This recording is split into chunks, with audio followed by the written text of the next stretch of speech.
The dust in Redemption Creek, Montana Territory, was not merely an environmental nuisance. It was an entity, a malevolent spirit that permeated every facet of existence in the blistering summer of 1888. It was the gritty taste of despair on every tongue, a perpetual film on sweat-slicked skin, a constant, rasping reminder of the parched earth's withholding. It eddied in phantom gusts down the deeply rutted scar they called Main Street, coating the warped, sun-bleached clapboard of the General Mercantile, the faded, mocking promise of the assayer's office sign, its window long since a vacant socket. And the grim, unpainted timbers of the Last Drop Saloon, a name that had evolved from wry humor to bitter prophecy.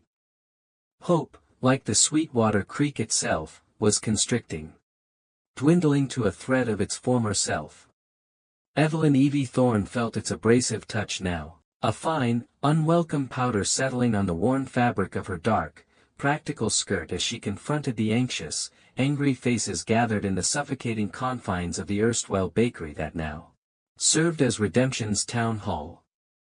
The air within was a palpable miasma of stale sweat, fear, and the faint, metallic tang of encroaching desperation.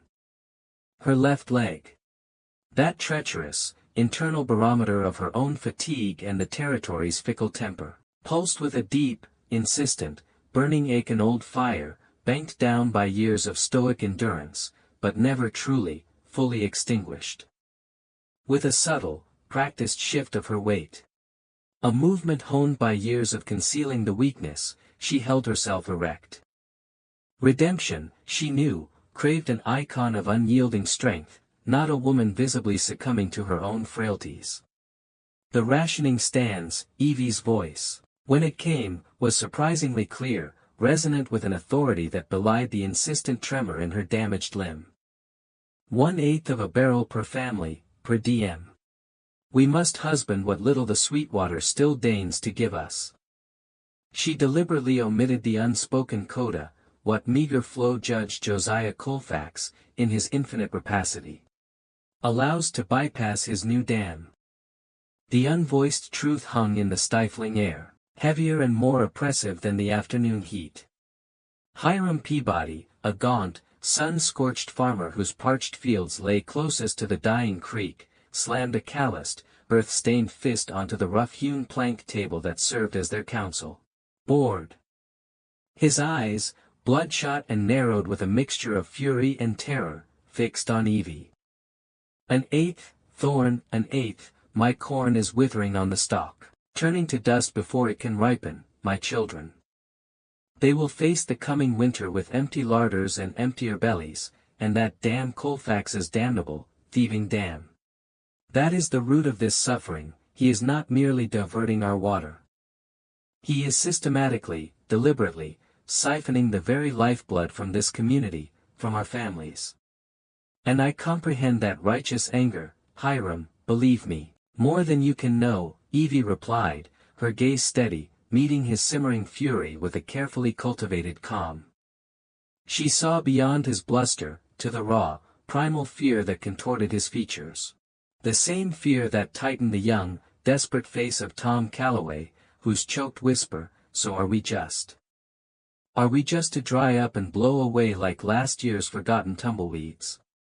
Miss Thorne was nearly lost in the rising tide of agitated murmurs. But understand this, riding up to Colfax's new construction on the Arrowhead tributary, armed with pitchforks and justifiable outrage, will not see your corn miraculously watered. It will, however, with an almost absolute certainty, see some of you buried beneath this unforgiving dust before the first frost sets in. The protesting creak of the door's rusted hinges sliced through the tense atmosphere. Silas Blackwood, her self-appointed deputy, a man whose quiet, formidable presence was often a more effective deterrent than a dozen armed men, filled the narrow doorway. His weathered face, a stark, unwritten history of hard years lived on the unforgiving edges of the frontier, was, as usual, unreadable, but his eyes, when they met Evie's, conveyed a single, unambiguous, silent message: trouble. Significant trouble. And it is here. Evie straightened, the familiar, agonizing throb in her leg momentarily overshadowed by a sudden, cold surge of adrenaline.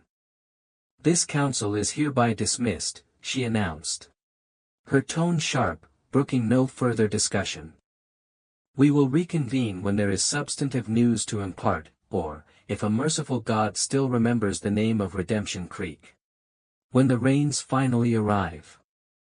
The assembled men shuffled reluctantly towards the exit, their anxieties clinging to them like the ever-present dust, their muttered concerns and frustrated oaths a low, discontented, ominous hum. Outside, under the relentless, pitiless glare of the Montana sun, stood the undeniable reason for Silas's silent warning. A carriage, its lacquered black finish gleaming with an incongruous, almost obscene opulence, too fine, too ostentatious for Redemption's humble, struggling street, was attended by 4 perfectly matched, exquisitely groomed greys. Beside this potent symbol of wealth and encroaching power, mounted on a magnificent chestnut stallion that radiated an almost arrogant vitality, sat Judge Josiah Colfax. Even in the pervasive, choking dust of redemption, his dark, impeccably tailored suit seemed to repel any speck of grime. His gold-rimmed spectacles glinting as his gaze swept with deliberate slowness over the meager, sun-baked offerings of the town. It was the cool, detached, appraising look of a man inspecting a flawed but potentially lucrative acquisition, or perhaps a particularly stubborn infestation he was about to eradicate. "Miss Thorne," Judge Colfax's voice, smooth as polished river stone, yet carrying an unmistakable undercurrent of something hard, cold, and utterly unyielding, broke the charged silence. It dripped with a false, almost mocking bonhomie. "A commendable display of civic leadership, I must observe. Overseeing your flock, shall we say, with such admirable diligence in these rather challenging circumstances."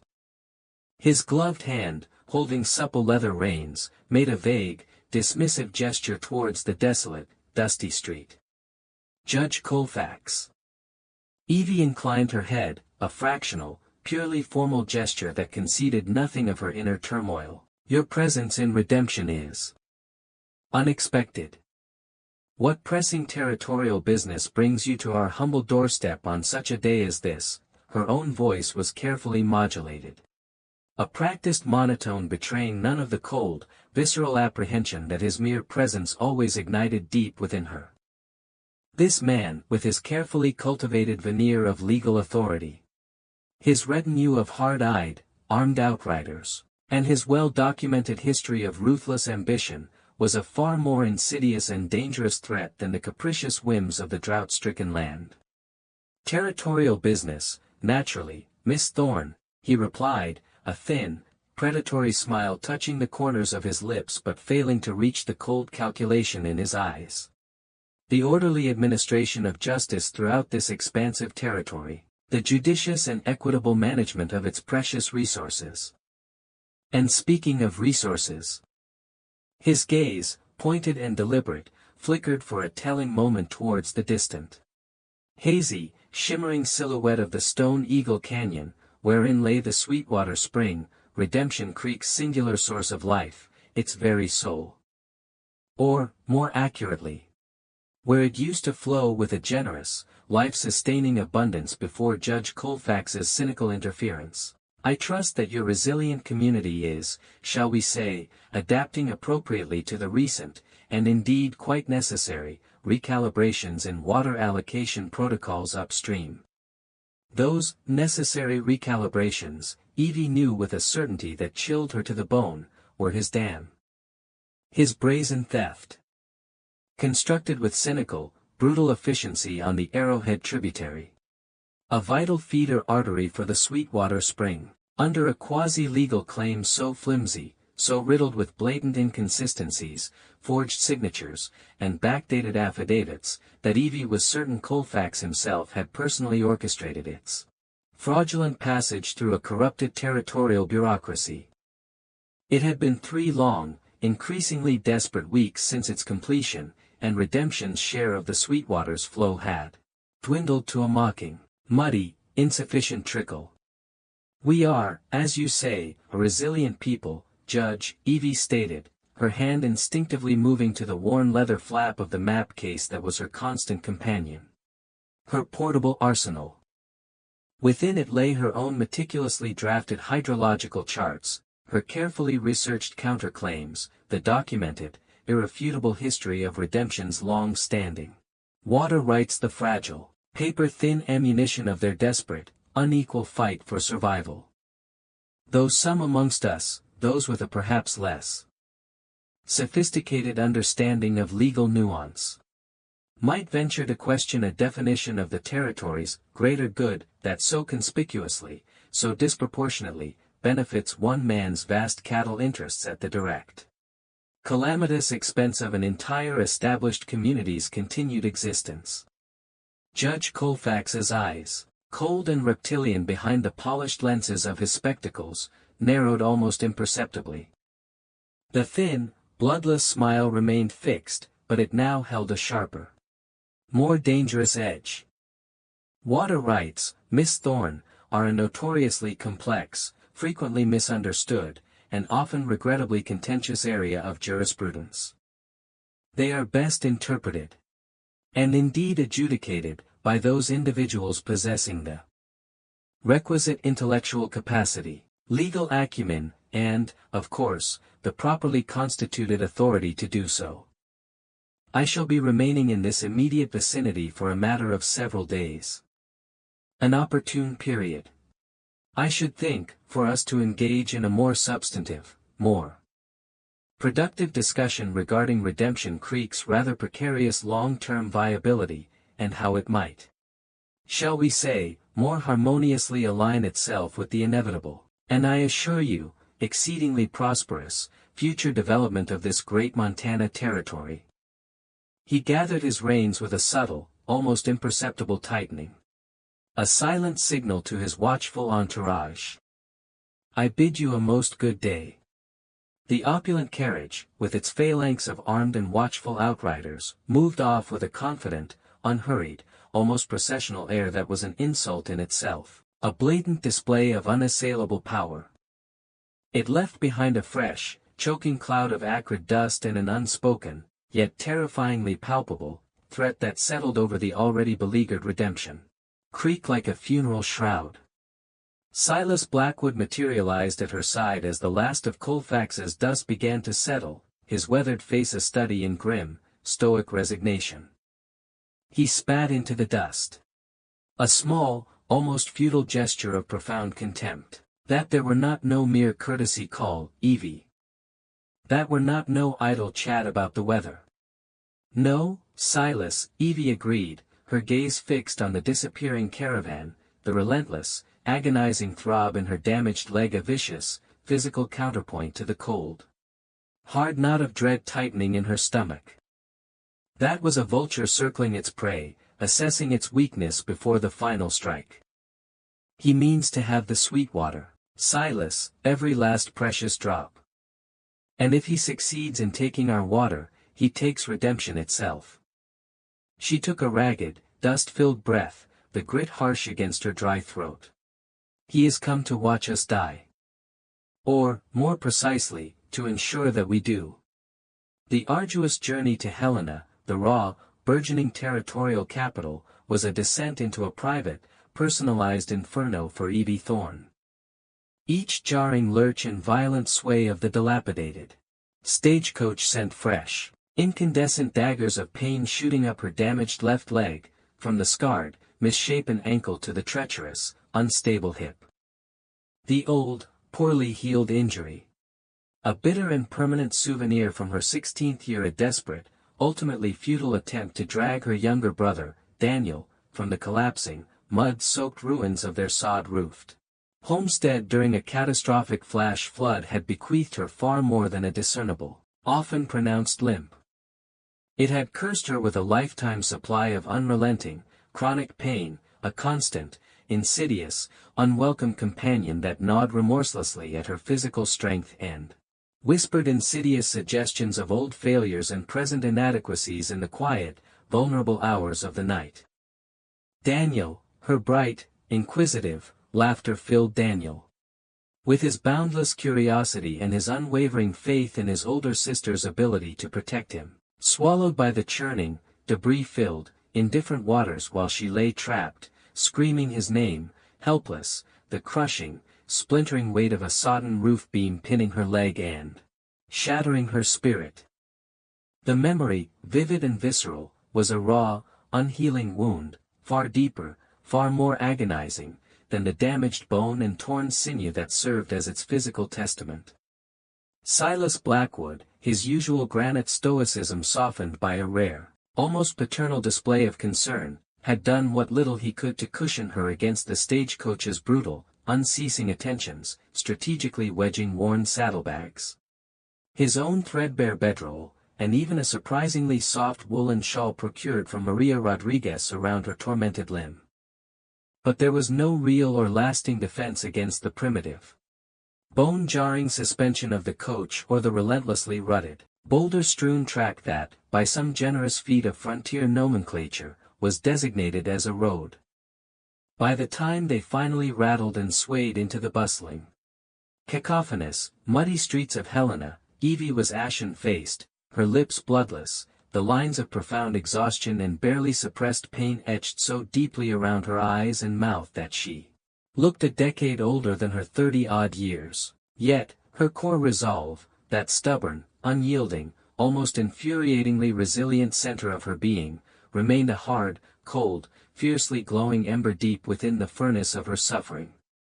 The Territorial Land Office, a newly constructed, two-story edifice of raw, unseasoned timber and hastily applied bureaucratic self-importance, proved to be a bewildering, frustrating labyrinth of officious, underpaid clerks and dismissive, overtly disdainful senior officials. Their current quarry, the land registrar himself, a Mr. Aloysius Soper, a portly, perspiring individual whose stained waistcoat and multiple chins suggested a life dedicated to leisurely dinners and the avoidance of any strenuous physical or intellectual activity, regarded Evie's meticulously compiled and organized dossier of evidence with an air of profound, almost theatrical ennui. Her painstakingly hand-drawn maps, charting the Sweetwater's historical course and Redemption Creek's established, decades-long irrigation usage. Her carefully preserved copies of original homestead deeds and settlement charters. The sworn, notarized affidavits from Redemption's oldest surviving founding families, attesting to generations of continuous, unbroken cultivation and community existence. All these precious, hard-won documents were perused with a cursory, dismissive flick of Soper's plump, bearinged wrist, as if they were little more than the irrelevant, childish scribblings of a delusional provincial. "Miss Thorne," Registrar Soper began, his voice a self-satisfied, condescending drawl that grated on Evie's already frayed nerves, after she had presented Redemption Creek's irrefutable case with a clarity, precision, and passionate conviction that cost her dearly in terms of both physical comfort and dwindling emotional reserves. These are, shall we say, rather dramatic, indeed quite unsubstantiated, allegations to level against a gentleman of Judge Josiah Colfax's unimpeachable standing, considerable repute, and significant contributions to the progressive development of this territory.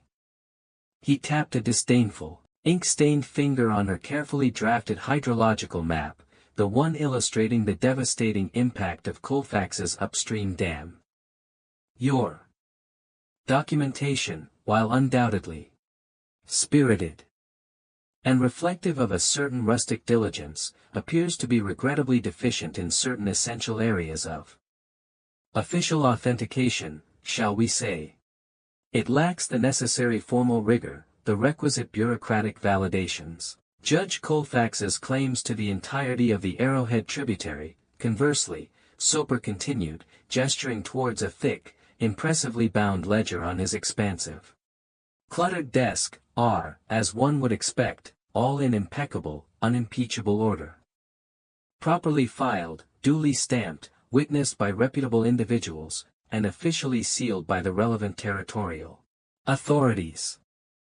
He patted the ledger with an air of smug finality. As far as the Montana Territory and its duly constituted legal apparatus are concerned, Miss Thorne, the water rights in question were legally, transparently, and entirely properly acquired by the R.C. Barr Land and Cattle Company, an enterprise, I might add, of considerable benefit to our burgeoning economy. Legally acquired, Mr. Soper, Evie's voice was dangerously taut, the effort to keep it steady, to suppress the rising tide of furious indignation, almost unbearable. With land claims that mysteriously predate our town's documented founding by a mere matter of days. Supported by sworn witnesses who have either conveniently vanished from the face of the territory or whose signatures, upon closer inspection, bear a quite remarkable, indeed an almost identical, resemblance to that of Judge Colfax's own personal legal clerk. Registrar Soper sighed, a theatrical, exaggerated exhalation of manufactured patience and profound weariness.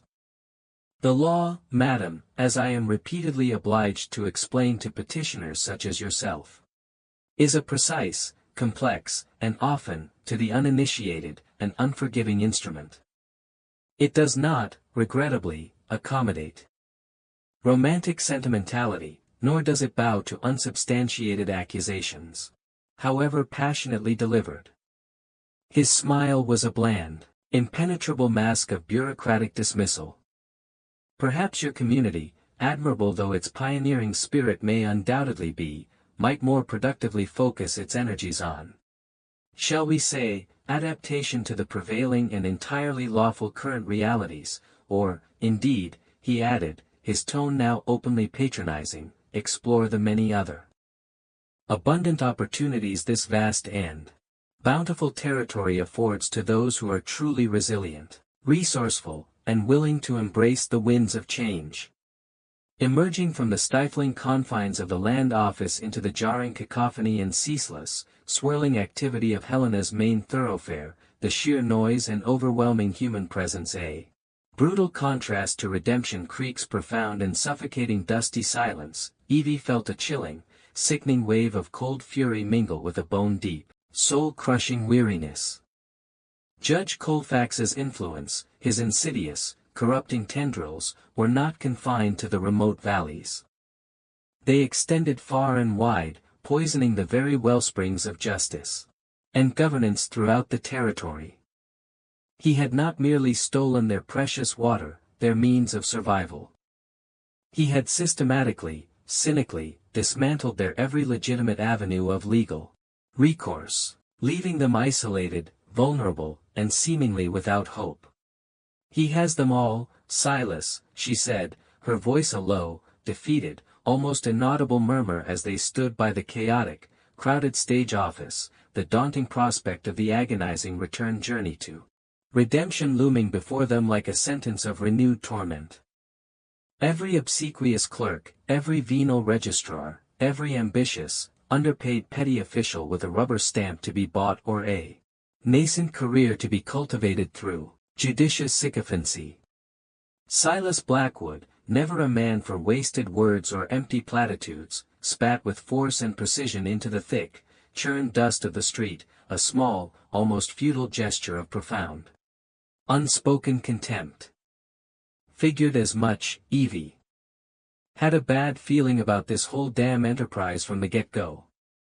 Men like that Colfax, they do not climb so high, accumulate so much power, by leaving their flanks exposed or their tracks uncovered.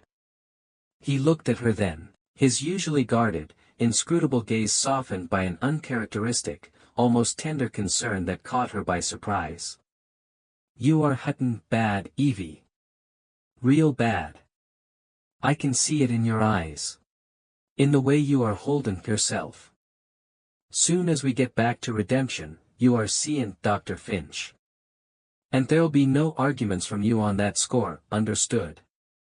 The unbidden, unwelcome memory of Daniel's small, trusting hand, its desperate grip weakening, finally slipping from her own in the cold, swirling, debris-filled muddy torrent, resurfaced with a fresh, agonizing vividness. The horrifying, grinding, splintering crunch of the sodden, impossibly heavy roof beam pinning her leg, trapping her in a hell of excruciating pain and utter helplessness.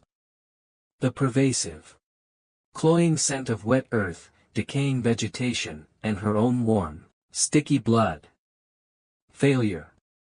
You failed him then, Evie. You watched him die. And now, you are failing redemption. You are leading them all to ruin. The old, insidious, crippling whisper, her constant, unwelcome, internal shadow, a voice far crueler, far more damaging, than any insult Judge Colfax could ever hurl. I am fine, Silas, she lied, the words tasting like ash and bile in her dry mouth. She pushed the crippling memories down, ruthlessly burying them once more beneath a hastily reconstructed layer of steely, albeit fragile, resolve. We just need a new strategy. A different plan of attack. A different battlefield altogether. Back in Redemption Creek, the atmosphere was thick with a despair so profound, so tangible, that it seemed to mirror the pitiful, dwindling puddle of muddy water in the Sweetwater's ravaged, desiccated bed. Dr. Alastair Finch, his small, cluttered surgery a sanctuary of quiet learning and compassionate healing amidst the town's encroaching chaos and despair. Its air permanently tinged with the clean, sharp, reassuring scent of carbolic acid and the comforting, nostalgic aroma of old, leather-bound books and carefully dried medicinal herbs. Examined Evie's swollen, discolored, and dangerously inflamed leg with gentle, practiced, knowing hands. He was, as always, a man of quiet, thoughtful observations and even fewer, more carefully chosen words, his precise, almost formal English accent still a charming curiosity to many in Redemption after 5 long years on the rugged Montana frontier. He had arrived in their midst a widower, his kind, intelligent eyes holding a universe of unspoken sorrows and profound, unhealed griefs, his meager saddlebags containing little more than a collection of essential medical texts, a worn set of surgical instruments, and a surprisingly extensive, meticulously catalogued collection of pressed botanical specimens. He had, over the intervening years, through his quiet competence, his unwavering integrity, and his compassionate understanding, become Evie Thorne's most trusted confidant, one of the very few people in Redemption, or indeed anywhere, to whom she allowed even a fleeting glimpse of the vulnerable, pain-racked woman beneath the carefully constructed facade of the strong, indomitable leader. The laudanum, Evelyn, Dr. Finch stated, his thoughtful, concerned gaze meeting hers directly after his examination was complete, will undoubtedly provide a temporary, blessed oblivion from the worst of the physical pain. Of that, there is no question. He sighed, a soft, regretful sound. But it will also, with an equal certainty, cloud your judgment, dull that exceptionally keen, analytical mind of yours. And at this critical juncture, my dear girl, your unclouded intellect, your capacity for clear, strategic thought, is arguably Redemption Creek's most valuable, perhaps its only remaining, significant asset. He began to prepare a fresh poultice, its ingredients a fragrant, soothing mystery of crushed green leaves, potent roots, and a viscous, healing salve. This preparation may serve to reduce some of the more acute inflammation, and perhaps provide a measure of localized relief. But rest, Evelyn. Genuine, profound, uninterrupted rest is what this grievously injured limb, and indeed your entire overstrained, exhausted being, truly, desperately requires. Rest. Alastair, Evie countered, a wry, humorless, almost painful smile touching her pale lips, is a precious, unaffordable luxury that Redemption Creek cannot currently countenance. And consequently, my friend, neither can I. She watched his deft, gentle hands as he skillfully applied the soothing poultice. Judge Colfax, it appears, has successfully barricaded every conceivable legal avenue in Helena. The law, that noble edifice we were taught to revere, has become, in his corrupt and grasping hands, merely another brutally effective tool for his systematic plunder and oppression. Dr. Finch nodded slowly, his expression somber, his brow furrowed in deep, troubled thought. Men of Judge Colfax's particular ilk, Evelyn, those driven by an insatiable avarice and an unbridled lust for power, often make the fatal error of mistaking the law for a mere bludgeon, a crude instrument to be wielded at will for their own personal enrichment and the subjugation of others. They forget, or perhaps, in their arrogance, they never truly understood that the law, in skilled, courageous, and righteous hands, can also be a formidable shield. Or even, on rare, auspicious occasions, he added, a speculative gleam entering his usually melancholic eyes, a precisely aimed, devastatingly effective rapier. He paused, his gaze distant, unfocused, as if recalling some long-forgotten lesson from a distant past, a different life. I once knew, many years ago in London, a rather brilliant, if somewhat eccentric, barrister. A mentor, of sorts, in my youth. He possessed a fascinating, if somewhat cynical, theory regarding grand, elaborate deceptions. He maintained, with considerable intellectual rigor, that every complex edifice of deceit, no matter how imposing its facade or seemingly impregnable its defenses, is ultimately, invariably, supported by a single, critical, often deeply hidden, load-bearing lie. Identify that foundational lie, Evelyn, expose its inherent, inescapable falsehood to the clear light of day, and the entire corrupt, teetering structure will inevitably, catastrophically, come crashing down under the weight of its own internal contradictions.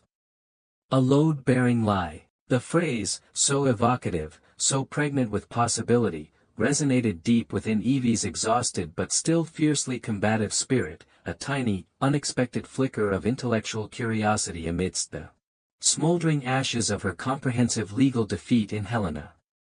Judge Colfax's seemingly unassailable empire, his carefully constructed, almost theatrical facade of unimpeachable legitimacy. His apparently boundless and untouchable power, it was all, she now realized with a sudden, startling clarity, built on something.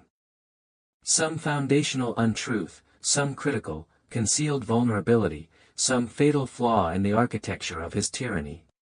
The subsequent town meetings in Redemption Creek, held in the increasingly oppressive heat and the ever-present, choking dust, grew more fractious, more volatile. The thin veneer of communal solidarity and mutual forbearance cracking visibly under the relentless, unyielding pressure of escalating thirst and gnawing, pervasive fear.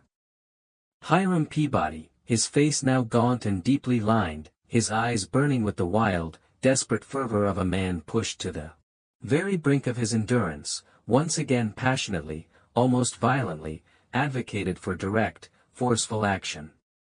"We must storm that accursed dam ourselves," he shouted. His voice hoarse, his fist pounding the rough-hewn table. "We must tear it down with our own bare hands, stone by bloody stone. What can that devil Colfax possibly do? Declare open war on the entire, united population of Redemption Creek." "He can, Hiram," Evie interjected, her voice tired but carrying an unshakable firmness that momentarily quelled the rising tide of angry, frightened shouts. "And he will. Without a moment's hesitation or a flicker of conscience. He possesses more men, far superior armaments, and a degree of calculated ruthlessness that none of you here have yet begun to truly comprehend. If we foolishly attempt to meet him on his chosen ground of brute, overwhelming force, we will inevitably, tragically, lose not only our precarious access to the Sweetwater, but our homes, our meager possessions. And quite possibly, our very lives." Maria Rodriguez, from her accustomed, unobtrusive place at the rear of the tense assembly, where her gnarled, arthritic fingers, despite their age, continued to fly with astonishing speed and precision, mending torn shirts and patching threadbare trousers for the town's ever-growing number of impoverished children, her mind, like her hands, never idle, always sharp, spoke up. Her voice, though quiet and lacking Hiram's bluster, carried the undeniable, irrefutable weight of decades of hard-won frontier survival and profound, intuitive wisdom. "The chica, our Evie, she speaks the hard, unpalatable truth. Hiram Peabody. Judge Josiah Colfax is a wolf, my friends, a cunning, patient, utterly merciless old predator. And you cannot, successfully fight such a formidable creature by merely baring your own inadequate teeth and barking foolishly, defiantly, into the wind. No. You study its habits. You learn its patterns. You discern its hidden weaknesses, its secret fears. You outsmart it. Or, she added, her wise, ancient gaze fixing on Evie with a complex, almost heartbreaking mixture of profound respect, deep affection, and an almost unbearable pity, you discover something that it values even more than our pitiful, dwindling water supply, something it covets even more than our impoverished, struggling little town, and you make a desperate, last-ditch trade. But alas, Nina Querida, Maria's voice dropped to a near whisper. Heavy with unshed tears, at this dark and desperate moment, it seems we are the ones with nothing left to barter, nothing left to offer, but our own parched, weary, increasingly hopeless souls. Evie Thorne, driven by Maria's poignant words and Dr. Finch's intellectual spark, immersed herself in a new, desperate, all-consuming campaign. Her small, sparsely furnished, increasingly cluttered office, once the domain of ledgers and town ordinances, became a veritable command center, its rough planked walls slowly, inexorably disappearing behind a chaotic, sprawling tapestry of meticulously hand-drawn hydrological maps. Laboriously copied pages of territorial statutes and arcane legal precedents Silas had managed to acquire, through means best left unexamined during their ill-fated, frustrating sojourn in Helena, faded abstracts of long-forgotten mining claims, and obscure, almost indecipherable 19th-century land patents. The enigmatic, itinerant scholar who had, many years ago, during Evie's orphaned and desperate youth, recognized the fierce, untamed intellect burning brightly behind a young, traumatized girl's fiercely guarded, watchful eyes, had instilled in her not only a profound, lifelong love of learning and an unquenchable thirst for knowledge, but also a deep, abiding respect for the intricate, often hidden, power of the written word, for the complex, frequently manipulated, yet ultimately foundational machinery of law and established precedent. If Judge Josiah Colfax, in his arrogance and his avarice, chose to wield the law as his personal, brutal weapon of conquest and oppression, then Evie Thorne, with every last ounce of her formidable intellect and her indomitable will, would learn to turn that selfsame weapon against him. She would transform it, through sheer diligence and desperate ingenuity, from an instrument of their collective subjugation into a potential shield for her beleaguered, desperate people or, if fortune, for once, deigned to smile upon the righteous and the downtrodden, a precisely targeted, devastatingly effective spear, aimed directly at the black, corrupt heart of his ill-gotten empire. Her nights, those brief, stolen interludes between exhausting days, became a relentless, harrowing battle waged on two equally agonizing fronts, against the searing, unremitting pain in her grievously injured leg, a pain that laudanum could dull but never truly conquer, and against the equally tormenting, soul-crushing assault of haunting, intrusive memories. Daniel's small, trusting face, his bright, infectious laughter abruptly, cruelly silenced. The horrifying, grinding, splintering, inescapable crunch of the sodden, impossibly heavy roof beam. The icy, suffocating grip of the debris-filled floodwaters. Stealing her breath, stealing her brother. She would often awaken with a strangled gasp, her body slick with a cold, clammy sweat, the vicious, throbbing agony in her damaged limb a cruel, physical echo of that long-ago, unforgivable trauma, a trauma that time had failed to heal. That grief had failed to assuage. Then, with a sheer force of will that frequently amazed even herself, a resilience forged in the very fires of that unspeakable loss, she would rise, relight the flickering, sputtering kerosene lamp, its small, unsteady glow a fragile, personal defiance against the overwhelming, encroaching darkness and force her exhausted, aching mind back to the sprawling maps, back to the dense, convoluted legal texts, back to the obsessive, all-consuming, increasingly desperate hunt for Judge Josiah Colfax's load-bearing lie, the single, critical flaw in the seemingly impregnable architecture of his oppressive tyranny. Silas Blackwood. His loyalty as steadfast, as unspoken, and as utterly dependable as the ancient, silent mountains that ringed their desolate valley, became her shadow, her scout. Her unwavering, indispensable right hand. His solitary, often perilous reconnaissance missions deep into the rugged, hostile territory surrounding Colfax's sprawling RC Bar Ranch were executed with a ghost-like stealth and an almost preternatural frontier cunning, yielding invaluable, if frequently disheartening, pieces of intelligence. Colfax, it was confirmed, was indeed systematically, brazenly overgrazing vast swathes of federally administered territorial land, far beyond the generous legal entitlements of his already extensive holdings.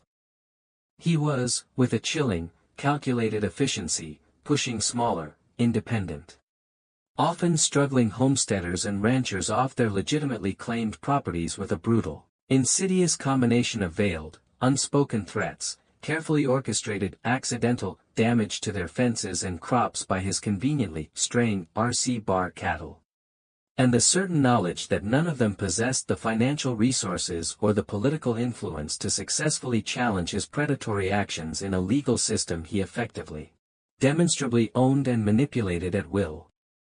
His rapidly expanding empire, Evie realized with a growing sense of cold dread, was a monument to unchecked avarice, systemic corruption, and brutally efficient, remorseless exploitation. Judge Colfax, clearly apprised by his network of informants and perhaps by the increasingly nervous Registrar Soper and Helena of Evie Thorne's continued, impertinent defiance and her inconvenient, persistent inquiries into his affairs, began to systematically, almost leisurely, escalate his carefully orchestrated campaign of intimidation and economic strangulation against the beleaguered, increasingly desperate community of Redemption Creek. A small, outlying, communally owned granary, mostly empty due to the recent, devastatingly failed harvest but a potent, visible symbol of the town's meager, dwindling reserves and its fragile hopes for the future, burned to the ground one dark, moonless night. A most tragic and unfortunate accident. Colfax's sneering foreman, the brutish ex-convict known only as Pike, had conveyed to Silas with a display of feigned, transparently false sympathy, likely caused by careless vagrants or itinerant railroad workers, of which, regrettably, there are far too many in this territory. Then, a few days later, young Tom Calloway's few precious, carefully tended chickens, his struggling young family's only remaining source of fresh eggs and occasional meat, were found dead in their small, crudely built coop, their necks expertly, almost surgically, wrung. No one in Redemption saw anything. No one, anymore, dared to speak out, to voice their suspicions, to openly accuse. Fear, already a constant, unwelcome, suffocating resident in the heart of Redemption Creek, began to curdle, to transform into something uglier, something more corrosive, a creeping, insidious despair that increasingly, accusingly, looked towards Evie Thorne. She was their leader. Their self-appointed, often reluctant, protector.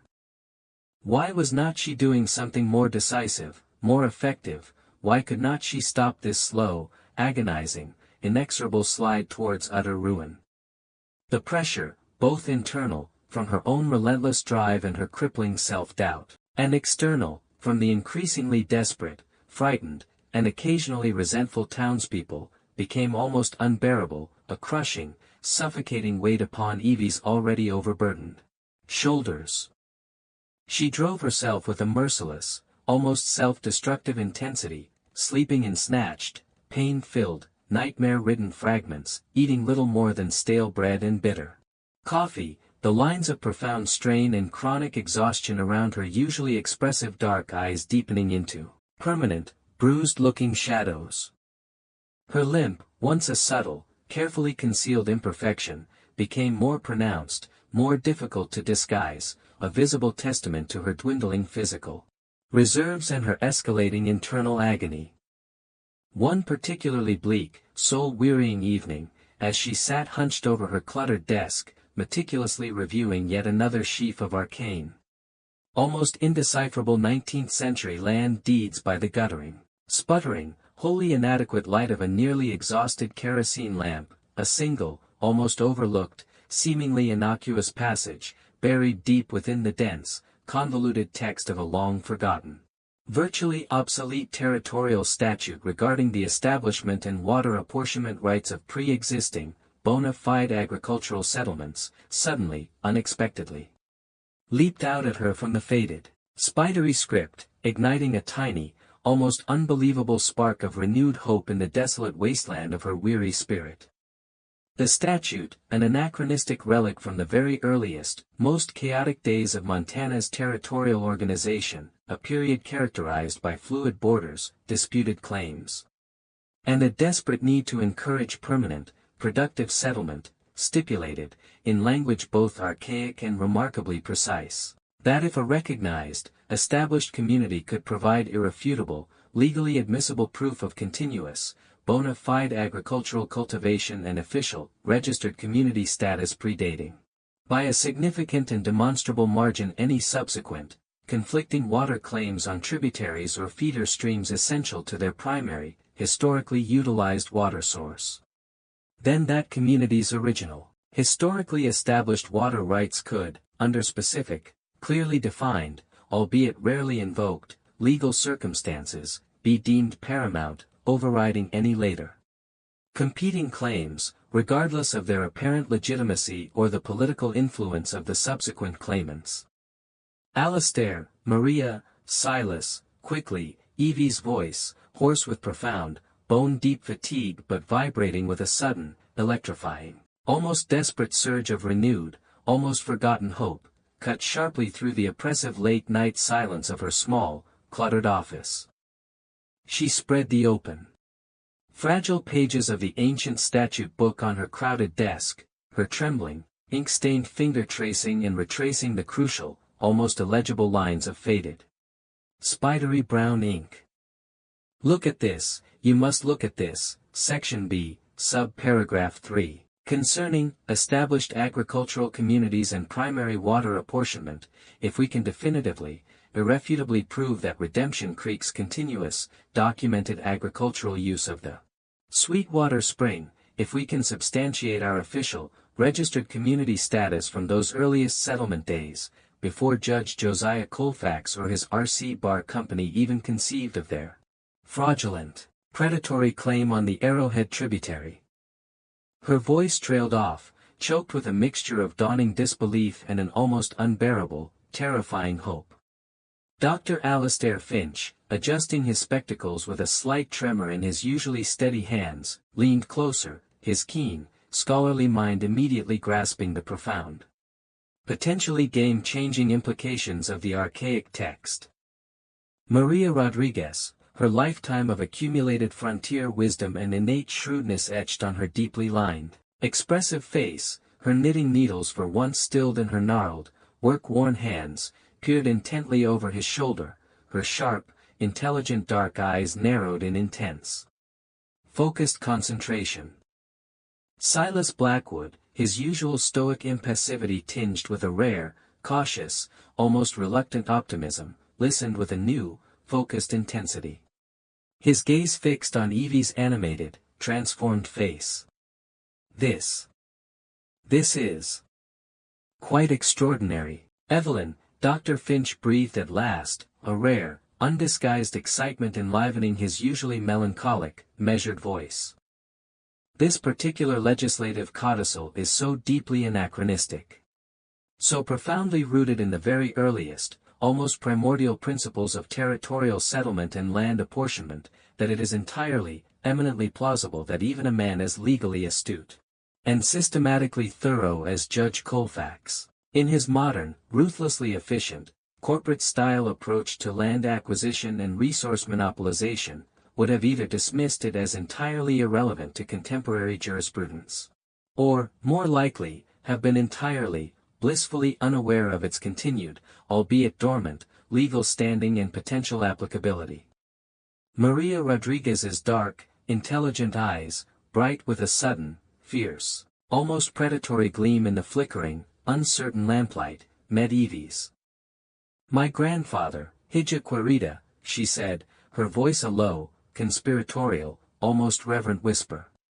A voice that seemed to carry the accumulated weight and wisdom of generations of resilient, enduring frontier women. He was, as you may recall, the very first appointed clerk of this struggling, hopeful settlement, long before it was even officially named Redemption Creek. And he, praise be to his meticulous, far-sighted soul, he kept records. Voluminous, astonishingly detailed records. Of every single sack of seed grain purchased from the itinerant sutler at the old Fort Benton trading post, every precious bushel of hard-won corn and wheat harvested from this unforgiving soil, every new family that arrived with hope in their hearts and dust on their boots. Every birth that promised a future, every marriage that forged a new alliance, every death that consecrated this hard-won ground as our own, as our sacred, inalienable home. Those records, Mija, those precious, irreplaceable testaments to our history, to our legitimacy, they are locked away, wrapped in oilskin, within the old, rust-pitted iron strongbox secreted beneath the crumbling, termite-ridden altar of the long-abandoned Spanish mission church on the far side of Whisperwind Ridge. They have not, I would wager, seen the clear light of day for more than 30, perhaps even 40, hard years. The arduous, all-consuming hunt for Redemption Creek's documented historical legitimacy, for the irrefutable, legally admissible proof demanded by the obscure, almost forgotten territorial statute, became the town's singular, desperate, unifying obsession. Under Evie Thorne's precise, relentless, and unwavering direction, the weary, dispirited, frightened townspeople transformed, almost overnight, into a surprisingly dedicated, surprisingly resourceful community of amateur archivists, historians, and legal detectives. They sifted painstakingly through veritable mountains of brittle, time-stained, almost illegible paper, their fingers coated with the accumulated dust of decades, deciphering faded, spidery script by the dim, flickering light of precious, carefully hoarded kerosene lamps. Maria Rodriguez, her memory proving to be as sharp, as reliable, and as astonishingly detailed as her well-honed, legendary bargaining skills, recalled names, dates, critical land transactions, and complex, interwoven familial connections with a clarity that wove the disparate, fragmented threads of newly discovered evidence into a coherent, compelling, increasingly powerful historical tapestry. Dr. Alastair Finch, his classical education and meticulous, scholarly mind proving invaluable, patiently, painstakingly translated archaic legal phrases, deciphered obscure Latin annotations, and helped authenticate doubtful signatures on fragile, centuries-old documents with the aid of his surprisingly comprehensive collection of reference texts and historical monographs. Even Hiram Peabody, his initial raw anger and profound, corrosive skepticism now largely replaced by a grudging, almost reluctant admiration for Evie Thorne's relentless tenacity and her astonishing intellectual firepower, unearthed from the bottom of an old, forgotten steamer trunk an ancient, leather-bound planting almanac his long-deceased father had religiously, meticulously maintained, its brittle, yellowed margins filled with astonishingly detailed, handwritten notes on annual crop yields, seasonal rainfall patterns, and significant local weather events,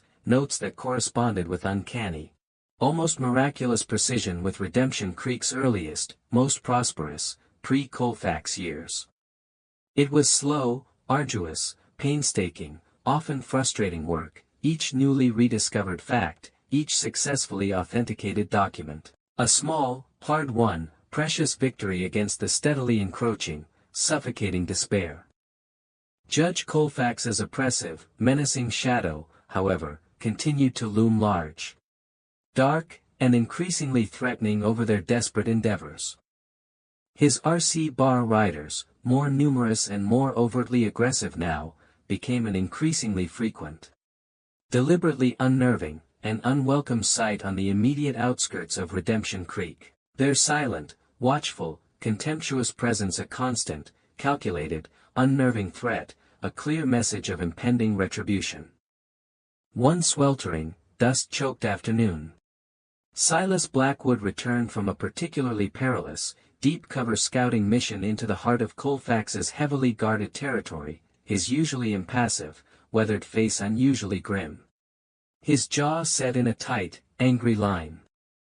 "They are stringing new wire, Evie," he reported, his voice low, harsh, and heavy with unspoken foreboding. "Colfax's men. Miles of it. All around the perimeter of the old, long-abandoned Miller homestead. The one that sits closest, strategically, to the Sweetwater Canyon Spring, to our only remaining access point." The Miller homestead, though deserted for more than a decade, its buildings slowly collapsing into ruin, was, as Evie knew all too well from her exhaustive study of the old land deeds and territorial survey maps, strategically, critically vital. Its original land deed, yellowed and fragile, was one of the very oldest, most clearly documented, in Redemption Creek's entire historical archive. If Judge Colfax could successfully, even quasi-legally, claim that property, if he could fence it off, incorporate it into his ever-expanding RC bar ranch, he would gain another formidable layer of presumptive legal control, another seemingly insurmountable obstacle, over the town's already severely compromised, desperately contested access to what little precious, life-sustaining water still remained in the beleaguered, dying Sweetwater Creek. "He knows," Evie Thorne breathed, the words a cold, sick knot tightening in the pit of her stomach, her blood running suddenly, unnervingly cold despite the oppressive, suffocating afternoon heat. "Somehow, through Soper or some other informant in Helena, he knows we are searching for something specific, something that threatens him. He is trying to preempt us. To cut us off at the pass, to neutralize our last remaining hope before we can even deploy it." The familiar, insidious wave of debilitating nausea, the almost infallible precursor to a severe, incapacitating bout of agonizing pain in her damaged leg, washed over her with a sudden, vicious intensity. She fought it back with a desperate, silent effort of will, her fingernails digging deeply into the calloused palms of her hands. Her mind a maelstrom of fear, fury, and a chilling, dawning certainty. "We have to move faster, Silas. Much faster. We are rapidly, terrifyingly, running out of time." Then, with the abrupt, almost shocking unexpectedness that so often characterizes moments of profound, life-altering revelation, the crucial, long-sought breakthrough arrived. It came not from the dusty, silent, eloquent ledgers of the past, not from the faded ink of forgotten statutes, but in the terrified, bruised, stumbling, barely coherent form of a man named Jedediah Smith, a former junior accounting clerk from Judge Josiah Colfax's own heavily guarded, ostensibly impenetrable land office in the territorial capital of Helena. He collapsed, exhausted and bleeding, onto the worn, splintered steps of Redemption Creek's General Mercantile one sweltering, dust-choked, ominously still evening. His face a grotesque mask of fresh bruises, dried blood, and raw, unadulterated terror, his once respectable clothes torn, filthy, and caked with the grime of days spent hiding and running. The judge. His honor. He discovered I had been indiscreet, Smith stammered, his eyes wide and vacant with shock, as he greedily, desperately accepted a canteen of precious, lukewarm water from Silas Blackwood's outstretched hand. "I had spoken. Only briefly, I swear. To a journalist. An Easterner. A writer for one of those big city newspapers. A man named Cartwright. Arthur Cartwright. He was asking awkward questions. Difficult questions. About the judges. Extensive land deals. His unorthodox methods of water rights acquisition. Judge Colfax. He has men. Dangerous men. They found me. They beat me. Savagely. Smith's voice broke on a sob. His body shaking uncontrollably. They told me to disappear. To vanish from the territory forever. Or I would truly, permanently, disappear. Evie Thorne's mind, honed to a razor's edge by weeks of relentless, desperate searching, by countless sleepless nights spent battling pain and despair, seized with an almost convulsive intensity on the crucial, electrifying words, journalist. Cartwright. Easterner. Big city newspaper. Investigating Colfax's deals. This journalist, Mr. Smith, she pressed, her voice urgent, insistent, her own profound fatigue, her own gnawing pain, momentarily, miraculously forgotten in the sudden, dazzling, almost unbearable surge of renewed, unexpected possibility. What is his full name? Where is he now? Do you know if he managed to gather any actual, verifiable evidence against the judge before this happened to you? Arthur Cartwright, Smith repeated, his voice still trembling but a flicker of returning coherence in his haunted eyes. He fumbled in the ragged, blood-stained pocket of his torn waistcoat and, after a moment, produced a slightly crumpled, sweat-stained, but still legible business card. He said he was temporarily based in Miles City, further east, for the time being. He was investigating several significant irregularities.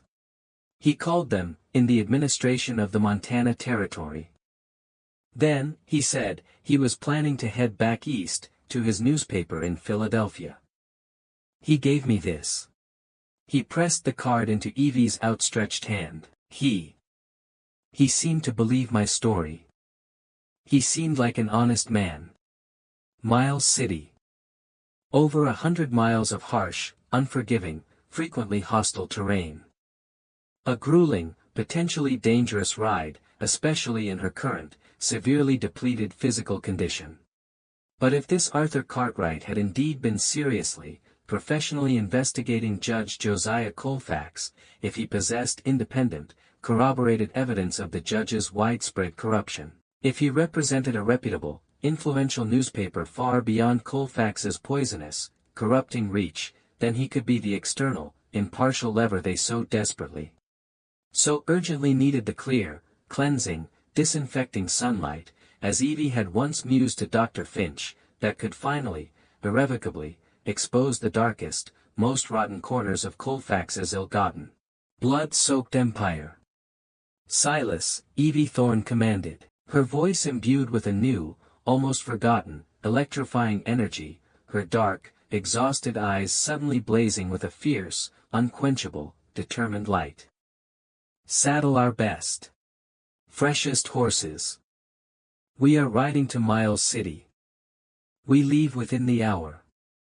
Tonight.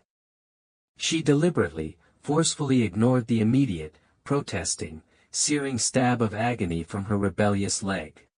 The silent, desperate scream of overstrained muscles and chronically tortured nerves. Alastair Finch, who had been gently, skillfully tending to Jedediah Smith's multiple cuts and bruises, his usually melancholic face now alight with a mixture of profound, grave concern and dawning, hesitant understanding, caught her eye. Evelyn, he began, his voice gentle but firm, laced with an almost paternal anxiety, my dear girl. You are in no fit, no reasonable physical condition for such an arduous, demanding, potentially perilous journey. Your leg. It requires immediate, professional attention, and prolonged, absolute rest, not another 100 miles of brutal punishment in the saddle. My leg, Alastair, Evie Thorne cut him off, her gaze unwavering, her resolve absolute, her voice as hard and unyielding as the ancient, unforgiving granite of the surrounding mountains. Will be in far worse, far more irreparable condition. As will the collective fate of every man, woman, and child in this town, if Judge Josiah Colfax succeeds in fencing off that spring and foreclosing on Redemption Creek. This journalist, this Arthur Cartwright.